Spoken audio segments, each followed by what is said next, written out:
On dit que lorsqu'une sorcière est vaincue, elle laisse derrière elle un œuf mou, un signe, un symbole de sa défaite.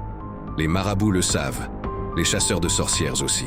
Au petit matin, Ciré se réveilla brusquement. Son esprit était clair, étrangement calme. Elle se souvenait de tout. Chaque image, chaque menace, chaque mot prononcé dans la nuit. Elle savait désormais. La chambre était silencieuse. Sur le sol, là où la chose tombée de la calebasse avait disparu, reposait quelque chose d'anormal. Un œuf, pâle, presque translucide, si mou qu'il semblait vivant. Ciré le ramassa avec précaution. Sans trembler, elle sortit dans la cour commune. Les voisins étaient déjà là, comme chaque matin. Sans un mot, Ciré écrasa l'œuf contre le sol. Le silence dura quelques secondes.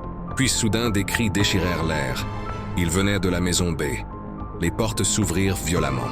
La sœur de Fatou surgit au milieu de la cour. Les yeux hagards, la voix incontrôlable. « C'est moi !» cria-t-elle. « C'est moi la sorcière !» Les gens reculèrent, pétrifiés. Tous les malheurs, les accidents, les maladies. « C'est moi !» Je nourrissais mon pouvoir par la souffrance. Je suis entré dans la sorcellerie depuis l'enfance, au village, et je n'ai jamais arrêté. Les mots sortaient tels comme une malédiction impossible à retenir. La cour entière était figée entre peur et stupeur. Les regards se tournaient vers Fatou, qui ne savait plus où se mettre. Elle tremblait.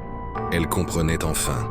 La sorcière éclata en sanglots, puis se leva brusquement et quitta la cour commune sans se retourner.